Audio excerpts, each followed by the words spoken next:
Hello everyone, welcome to our Survive and Thrive campaign. Today I have an expert that's hooked up with us. I'm about to interview him. His name is Andrew Bland from a company called Bland's Law. We have had a relationship for the past 10 years.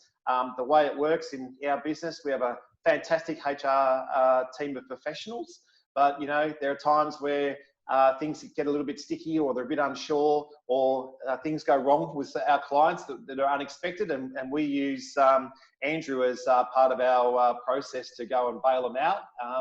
He's absolutely fantastic, very, very knowledgeable, and we also use him in our business to train our staff and help upskill them. So he does a lot of training with my team in relation to case studies and what's going on and what's trending. So welcome, Andrew, to this Survive and Thrive campaign.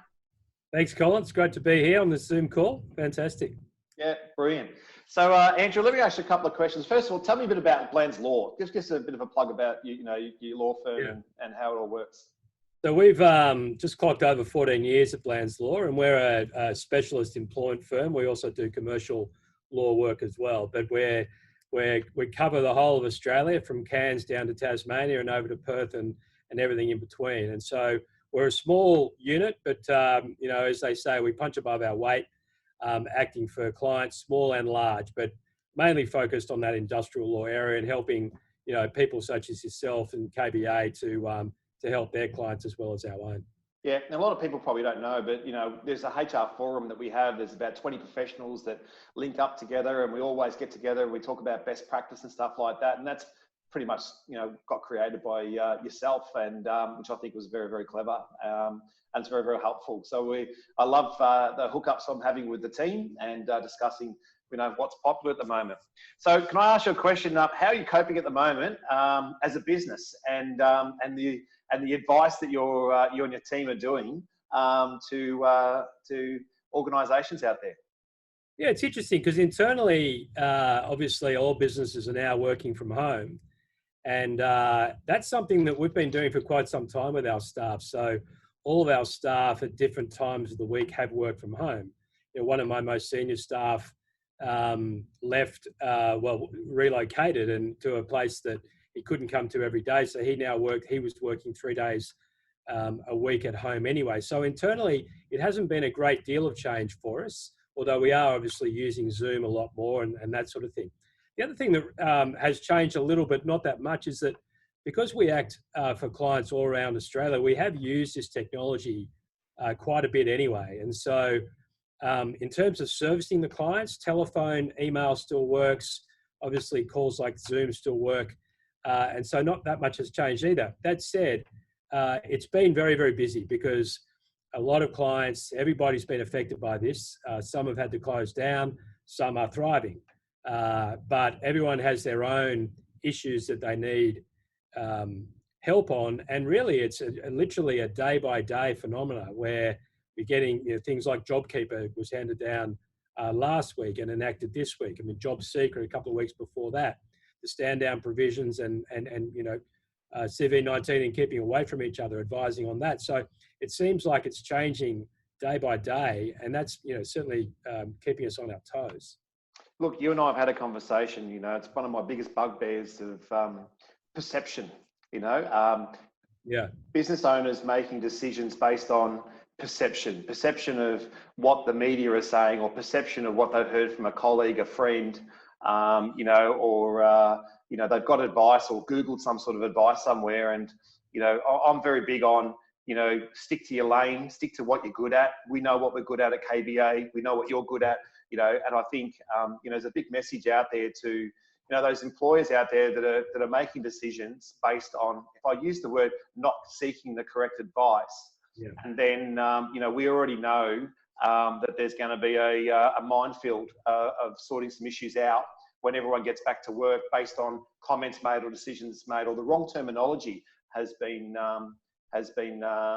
used. What's your thought process on that? Yeah, absolutely. I mean, the number of times I've heard from clients, I read an article that said, the Sydney Morning Herald said this, or the ABC said this. What do you think about that? A mate of mine is doing this. What do you think about that? And a lot of it's just uninformed. And I'd say this about the stuff that people are reading, whether it be on LinkedIn or other forums is first is not always best. And so just because someone has got out an article or whatever within 12 hours of something being announced doesn't mean it's accurate. I think you're far better waiting for the advice from your experts once they've had the time to look through it thoroughly. Your first 12, 24 hours, you're not going to get the best advice. You need to just be patient and wait for those experts to thoroughly go through it. And JobKeeper is an excellent example. I mean, there was a rush of articles when this was announced last week. And within the first 24 hours, there were hundreds of articles out there, people thinking they knew all the answers. And clients were ringing me, well, what about? And I said, look, we need to read through the legislation first. I'll come back to you after Easter and I'll have a better idea. And so then after Easter, of course, the rules in relation to the legislation was handed down, which clarified a whole bunch of things that people the week before were just guessing about. So that's a good example of where people just need to take a step back, and just because they read an article that comes out immediately, most of the time that's not going to be accurate. And really picking and choosing and making sure you're talking to experts as opposed to people that are talking about things that perhaps isn't their strong suit.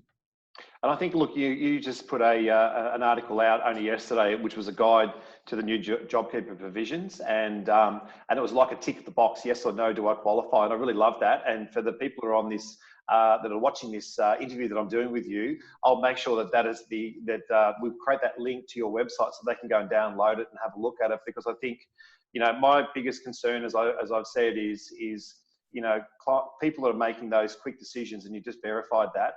And not getting that right advice. And I think that's really, really important. You've given some great tips, but what's one thing as an owner to an owner, like if you're giving advice to another owner, this has got your legal practice hat off, you're actually talking, some really good sound advice in staying in business. What would be your one tip that you would give?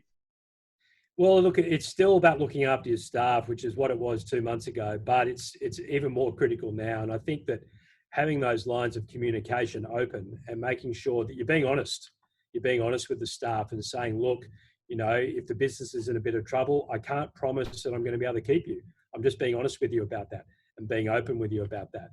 Because the less you talk about it, I think, and the less that it looks as though you're being open about it, the more problems that they're going to think there are when perhaps there aren't. And so I still think that looking after your staff means that open communication, honest communication with them about what your plans are. And as I said to my staff, I mean, at the moment, I don't plan to make any changes, but who knows what things are going to be like in 2 months' time. Yeah. And I think that they appreciated that because I just said, look, I'm going on what I know now. Things may change, but at the moment, it's all good.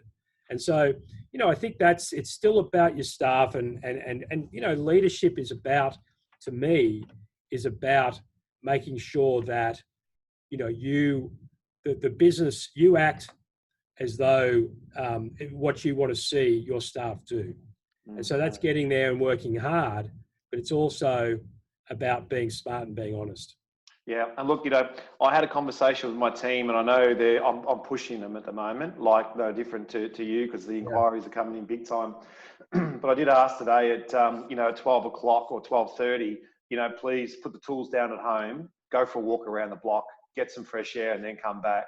And I'm not expecting that to do that, over their lunch break. I just want them to have a bit of fresh air time, because I know they're working from 8 in the morning till 6:30, 7 o'clock at night, because of the amount of inquiries that are coming through. Okay, so Andrew, if someone wanted to be able to find you, how can we contact you? Now, I'll put your contact details there, but what's the best way to contact you if they need some really good sound advice? Yeah, right. So look, probably best contact me, Andrew.Bland at blandslaw.com.au, BLANDSLAW, or the website, www.blandslaw.com.au. If you want to get in touch by phone, we're based in Sydney, so it's 02 9412 3077. That's probably the best ways. You can find me on LinkedIn and Facebook as well, but they're probably the most immediate ways to get in touch. Yep. One thing what's really come out of these Survive and Thrive campaigns that I'm doing is just how good the relationships you have with your clients and your suppliers. And you know what? I never thought about doing, people that help us. But in a conversation I had with another client who's been a client of ours, or they've been a supplier of ours for the last 12 years.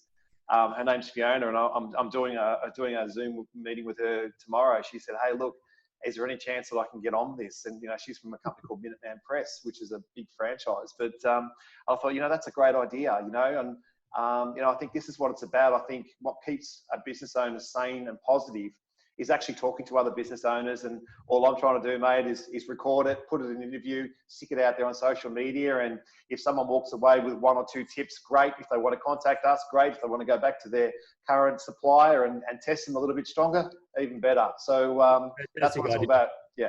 So thanks very much for the interview, and all the best in staying safe. And thanks for all your help and support, mate.